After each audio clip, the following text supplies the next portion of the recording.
My name is Daniel Holtzman Where are you located right now? in Philadelphia. I met through, if not now, in 2018, summer before he decided to enter hospice. He was in and out of the hospital a lot, which was one of the reasons I think why he made that decision. And he needed a lot of very specific care, really like accompanied back from procedures back to his apartment. I just remember Emma writing a lot in the If Not Now Philly chapter Facebook group. So he would write a lot in this Facebook group, and he was kind of like really needing more care than he had. And I think maybe at this time he was in between paid care attendants and his family was in New York. And I think he was feeling really isolated. I was in between jobs at the time. He was posting like every day, being like, please, please, can someone help me? And I didn't step up in huge ways, but I will come to this hospital. Let's take the train back together. Then we started doing Shabbat in Clark Park. It's like the only accessible space aside from his apartment. I just remember feeling a lot of anger that summer, or that this person was like needing so much more than he was getting. And I think that's something that felt really, really good about the support that came when he entered hospice, where all those people had already known Emmett and were in community with him. There were some people who hadn't met him, but who'd met him through that process. But most people had been in his network loosely, like me, who had known him online or through different movement spaces, but shown up in the ways that he needed. And when he entered hospice, it was amazing. Like the organizing that was happening and the ways that people were physically there every day and every night was really gratifying. And I think it helped ease a lot of my own anxiety. Also, I think he made the space, made it possible for a community to show up like at our best, also in the end of his life. I didn't have like a very specific role or a really big role.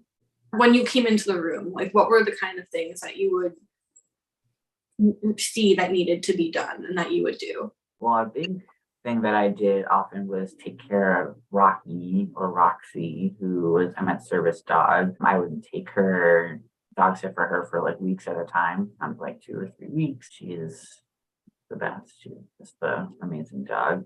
And I was doing this before he entered hospice as well. That's one of the tricky things is like a lot of hospital settings and even hospice settings, it's like very hard to have service animals.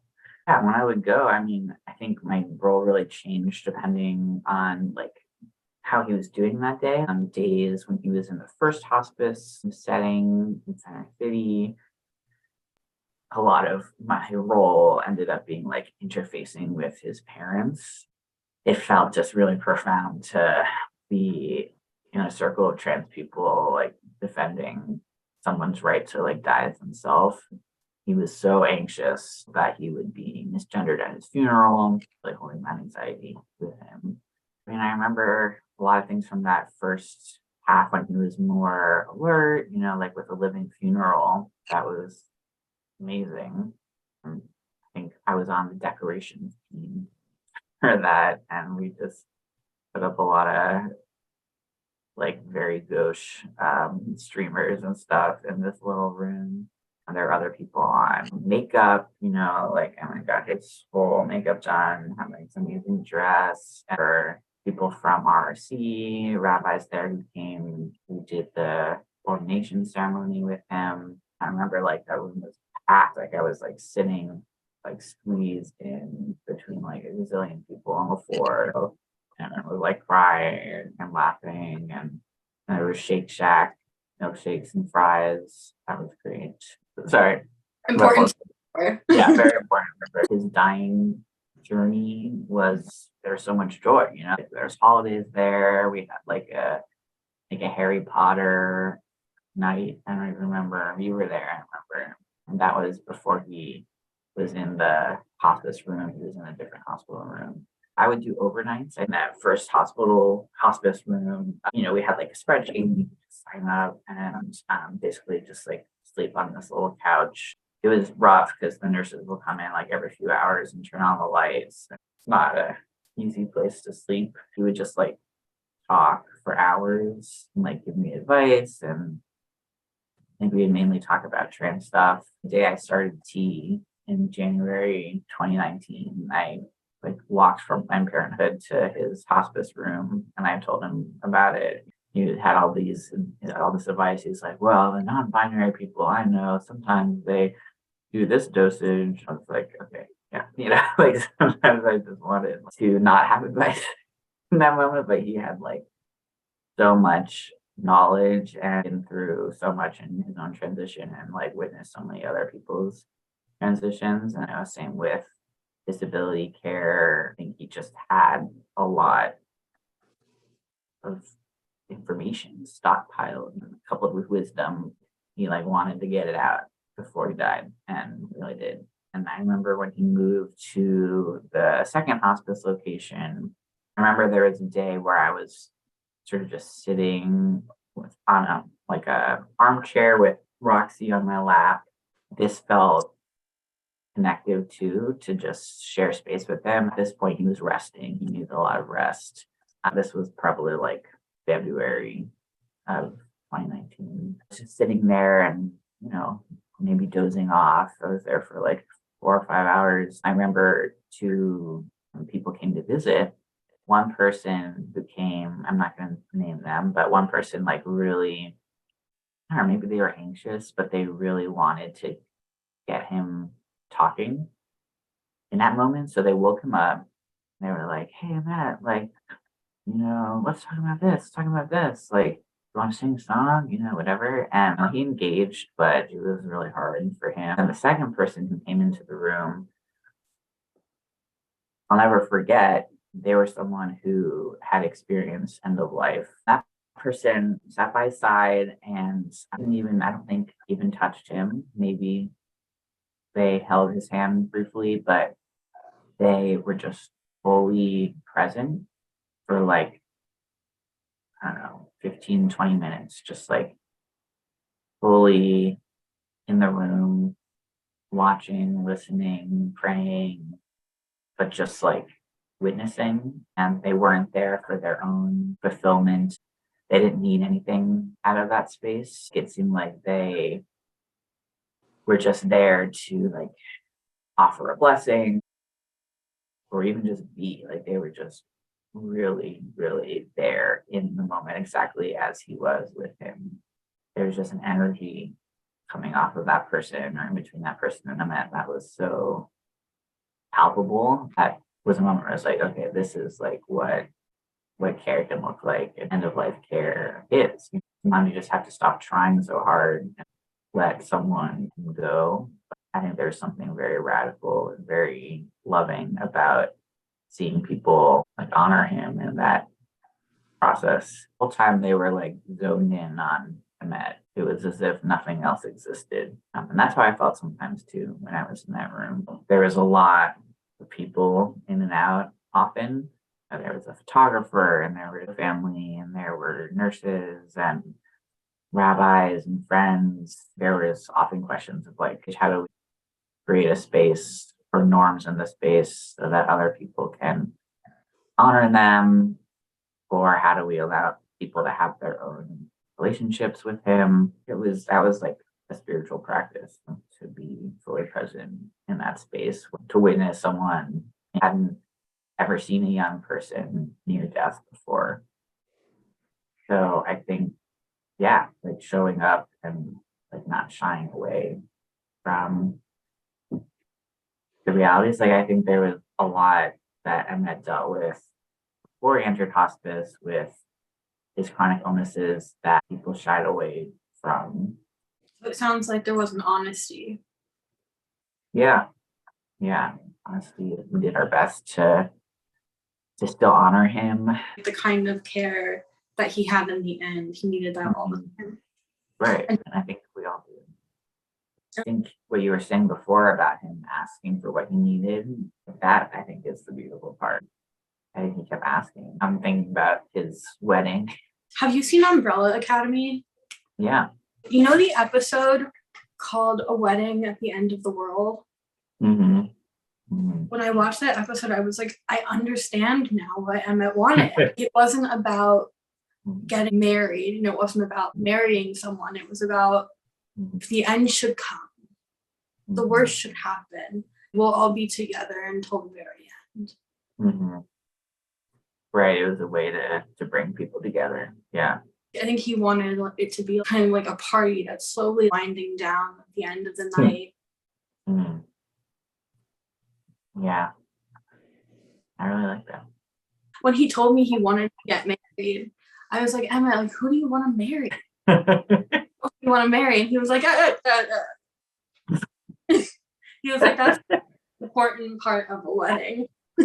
What's important? The dress and the decorations. Right. And I was like, right, of course. And I was like, Emma, like, if you want to get married, if you need someone to marry, like, I will marry you. And he was like, I need a Rebbetzin. He's like, you're gonna be a rabbi. He's like, I'm already a rabbi. I need a Rebbetzin. Yep. He loved ritual, and he loved colors and getting dressed up. We like talk about kind of like the skill sets of the people who were in the room and how that impacted the space. I think, the rabbis sometimes would like lead services for Shabbat. I think there were people who were dog people who would come with Roxy or the other dogs who would come. There were a lot of people with EBS, a lot of people who talk about different meds, procedures, and options, and like that sort of thing.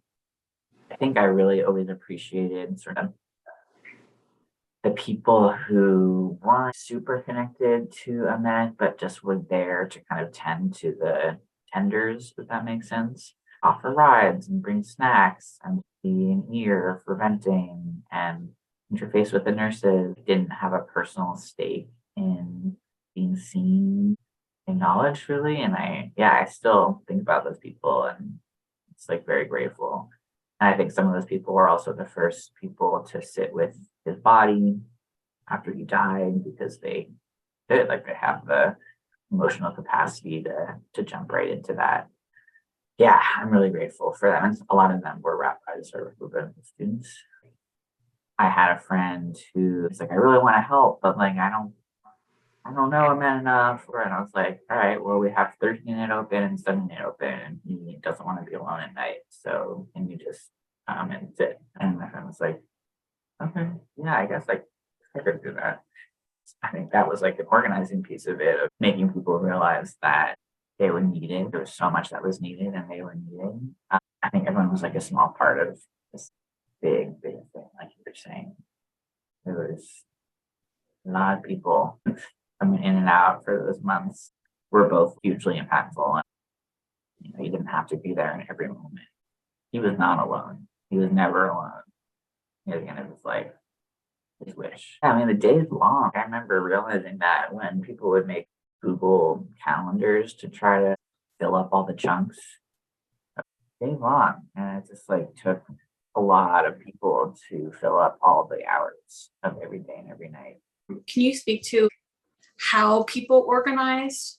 There were some people who took on a lot of the spreadsheet and calendar roles, and I think they were really useful and sort of saw themselves as like the bottom line, that there were spreadsheets and there were calendars and there were, scraps of paper with needs and grocery lists and stuff written on them. There were text threads. Can you speak to the across disability space? As someone who has like come in and out of disabled identity, I think it was the first time I was in a space where there was just like people with a lot of different access needs, a lot of different communication styles. I think there was an element of him holding court and being a spiritual leader. Totally, he was. But I think I also experienced it at a pretty decentralized, also like you were talking about, and as a community that existed beyond Emmett and continued to exist beyond his presence. It just like happened to be a confluence of disabled people who had spent a lot of years learning how to advocate for themselves and for each other and to help each other navigate these systems. There's a lot of acknowledgement that we all deserved to have access to that space in whatever way we needed and to be able to show up fully. Have you seen Crip Camp? Yeah. Crip Camp, it came out on March 25th, 2020, and it's First Yards. Yeah. When I watched it on his First Yard site, and I remember being so struck by, did I not just inhabit a space just like that, like, kind of like summer camp? Mm-hmm. It's like a lot of disabled Jews. Yeah. Like Crip Camp, but it was like majority like disabled Jewish teenagers. Yeah. And most of them were children of Holocaust survivors. Mm-hmm. Right. Yeah, that's true. And I feel like that movie was much about joy, and it was also about grief, and it was also about advocacy and turning those experiences into the kind of life that Annette had. Yeah, I think that's a great example. Thinking of the scene where Judy Newman is leading a meeting at camp to decide what's for dinner or something. And everyone's like, I want this, I want this. Okay, we're gonna forget, it's very mundane, but it's actually totally profound. That's what it feels like to be with people who are dedicated to caring for each other. A lot of time disabled people are recipients of help. Mm-hmm. Culture doesn't see them as givers of help, but in Crip people help each other. And it's this idea of like everyone is needed. Mm-hmm. In our kind of network of friends, it was like we helped each other. Mm-hmm. It was a lot like summer camp. We sang songs, we painted our nails, we colored. It was a lot of fun. The second hospice center was originally started to care for HIV/AIDS patients. Oh, really? And so I was always like thinking about the young queer and trans people who gathered to care for each other in those rooms before us. Mm-hmm. Yeah, I thought about that a lot too when I learned about the AIDS crisis. That there's a lot of families who took their kids out of the hospital, died home because they just they were ashamed. They just didn't want to deal with the mess of community and of being visibly queer, visibly disabled. And I think I felt that tension too. We were loud and taking up a lot of space. There were wheelchairs, there were visibly genderqueer people. There's just a lot of dyed hair, and since we're the 80s, early 90s, we wouldn't have been allowed in the room. So grateful that our ancestors fought for us to have the messy queer funeral that we had.